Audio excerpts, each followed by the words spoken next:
Salut les Topiens, je vous propose qu'on démarre cette vidéo par ces quelques images. Entre la Terre et la Lune commence l'aventure. Space Mountain. La plus grande attraction de la galaxie est à Disneyland Paris.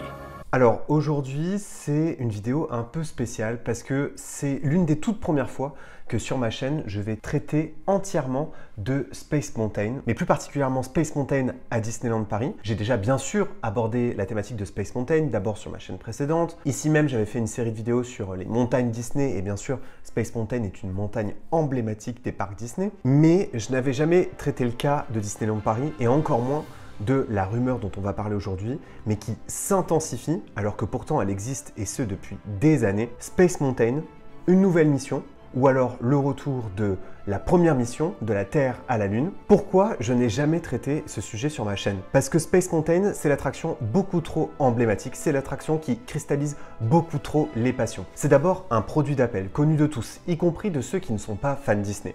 C'est une attraction qui a aussi sauvé le parc et qui a augmenté sa fréquentation, alors même que le lancement de Euro Disney avait été un échec. Mais quelques années après, au moment de l'ouverture de Space Mountain, en 1995, la fréquentation est relancée et Space Mountain devient une attraction culte en Europe et surpasse ses aînés puisqu'elle est présentée dans une version toute particulière. Space Mountain, c'est ce qu'on appelle un produit d'appel ou de manière plus familière, une carotte. C'est ça qui fait venir le public. Autrement dit, certains visiteurs ont peut-être pris leur décision d'achat en fonction de cette attraction et notamment de ses périodes d'ouverture. J'ai déjà entendu en Floride un enfant faire une crise alors qu'il venait à peine de rentrer dans le parc parce que son père refusait de l'emmener tout de suite à Space Mountain. Et Space Mountain, c'est aussi une attraction emblématique en France auprès du public des fans parce qu'elle est présente dans une version très particulière, unique au monde, dans un land qui l'est tout autant. C'est aussi une attraction qui a subi plusieurs transformations, des transformations qui ont souvent duré là aussi dans le temps et qui ont souvent cristalliser les passions,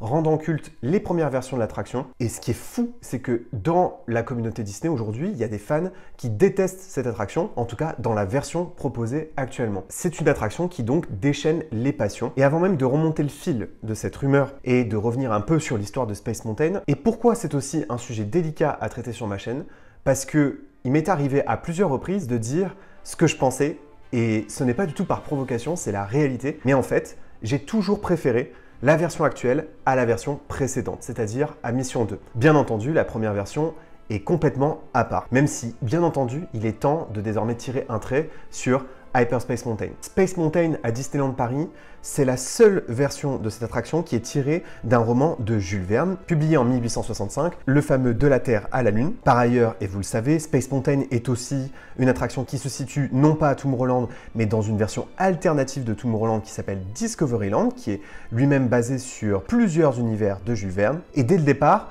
la version parisienne de Space Mountain, elle marque les esprits. Elle est toujours la plus rapide des 5 versions. C'est aussi le seul Space Mountain à inclure des inversions. C'est aussi le seul Space Mountain qui a un léger passage en extérieur, ce qui permet d'observer les trains depuis l'extérieur de l'attraction, ce qui la rend unique. C'est aussi bien sûr la seule à posséder ce canon de lancement qui permettait de lancer les trains à 64 km/h. C'était aussi l'un des tout premiers coasters à aussi bien maîtriser l'intégration de la musique à bord. Et d'ailleurs, ce principe-là a ensuite été dupliqué dans les autres Space Mountain, notamment à Disneyland et à Hong Kong Disneyland. C'est aussi un Space Mountain qui a tout de suite opté pour une musique très symphonique, inspirée notamment des compositions cultes de John Williams, mais aussi inspirée du live-action emblématique du vivant de Walt Disney, le fameux film 20 milieux sous les mers, qui est fortement lié aussi à l'attraction puisque juste en dessous de l'attraction, il y a le Nautilus. Et une fois à l'intérieur, des décors uniques, une storyline extrêmement détaillée, des clins d'œil aussi à l'ère victorienne dans la file d'attente, le fameux canon Columbiad. On aperçoit aussi bien sûr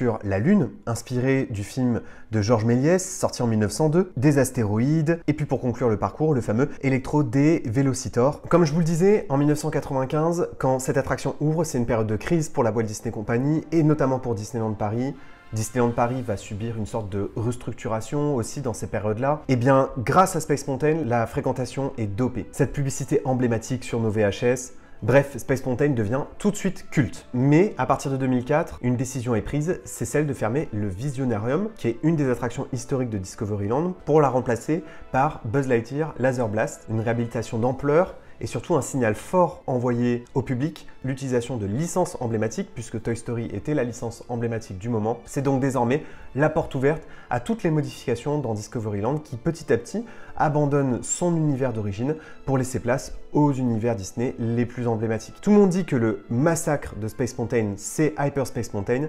Pour moi, le vrai massacre de Space Mountain, c'est à partir de la seule mission que j'ai à ce jour connue, parce que j'avais pas la taille requise, ou de toute façon j'étais trop effrayé pour les sensations, mais dès que j'ai commencé à aller dans Space Mountain, c'était tout de suite mission 2, une mission qui ne m'a jamais plu. Donc déjà, adieu le nom lyrique inspiré de la science-fiction française pour un simple mission 2. Adieu le voyage vers la Lune, et désormais on va au-delà de la Lune, on va dans d'autres univers, on va beaucoup plus loin. Donc certains décors en intérieur sont modifiés. La Lune est remplacée par une supernova, c'était d'ailleurs le seul élément de décor qui me plaisait vraiment dans cette mission. Il y avait aussi bien sûr le vortex avec les néons, ça aussi j'avoue que c'était pas mal. Les trains sont inchangés, mais par contre le canon ne s'anime plus comme avant, et les trains décollent de un peu plus bas. Le décor victorien est petit à petit remplacé par des éléments futuristes. Et puis alors pour moi le massacre absolu, même si je l'adore, c'est la composition de Michael Giacchino. Donc le remplacement de la bande-son de Steven Bromson pour, je suis désolé, cette torture auditive qui était la musique de Michael Giacchino, qui selon moi n'a pas saisi l'esprit de l'attraction, ou du moins il a sans doute été mal briefé par les équipes créatives de l'époque. C'est un type de musique qu'on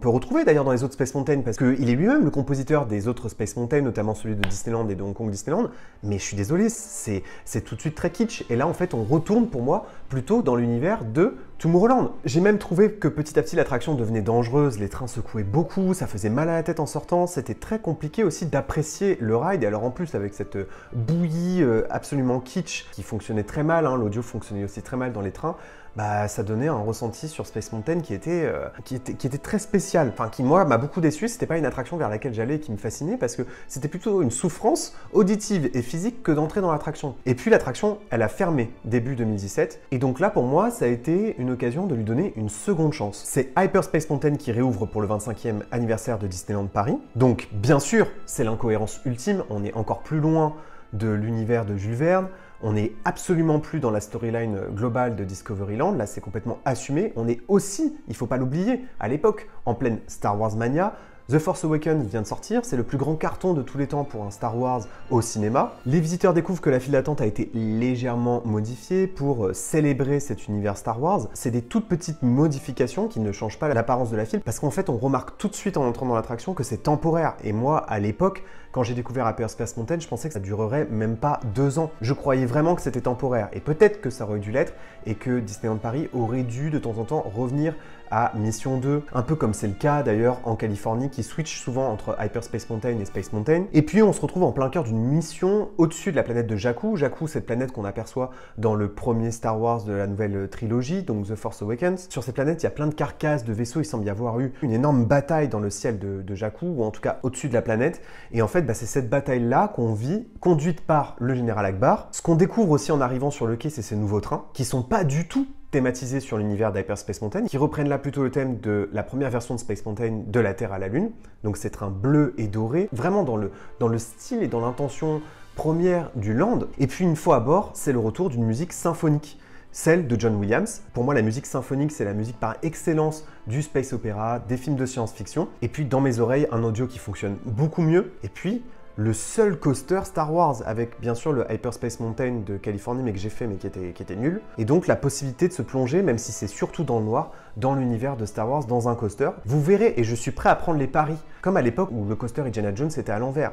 Les gens diront, pas les fans évidemment, mais les autres visiteurs diront, je me souviens avoir fait Space Mountain en Star Wars. Ils le diront. Pour moi, à cette période-là, Hyper Space Mountain est redevenu un produit d'appel. Les 2 premières années, l'attraction ne désemplissait pas. Et c'est vrai que bien sûr, à l'intérieur, il y avait beaucoup moins de décors. C'était une réhabilitation qui s'était faite un petit peu au rabais, qui est bien sûr beaucoup moins impressionnante que Mission 2 et de la Terre à la Lune, parce que de toute façon, il y a moins de décors à regarder. Mais il y avait tout de même, à mes yeux, une sorte de retour aux sources. Et puis, comme je vous le disais, je pensais que c'était temporaire. Bien sûr, ça s'est beaucoup trop éternisé. Mais ces derniers jours, un permis de construire a été déposé. C'était le 10 novembre dernier, et c'est sorti notamment sur le compte DLP Works, que je remercie. Un permis de construire pour installer une zone de maintenance pour l'attraction Hyper Space Mountain. Ce genre d'infrastructures, elles sont créées quand les travaux vont durer longtemps et que la réhabilitation, elle est plutôt une réhabilitation ambitieuse. Maintenant, rien d'officiel n'a été annoncé, ni même sur la période de réhabilitation d'Hyper Space Mountain. Il y a 3 possibilités.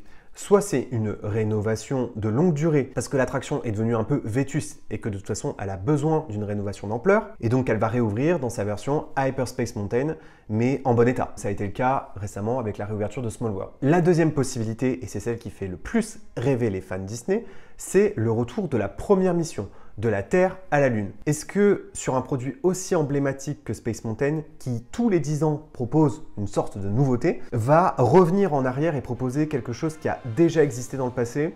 Je ne suis pas tout à fait sûr. Et enfin, il y a la troisième possibilité, peut-être la plus probable, la disparition de la licence Star Wars sur l'attraction au profit d'une nouvelle mission Space Mountain, plus en lien avec de la Terre à la Lune, mais une version de l'attraction qui pourrait être modernisée.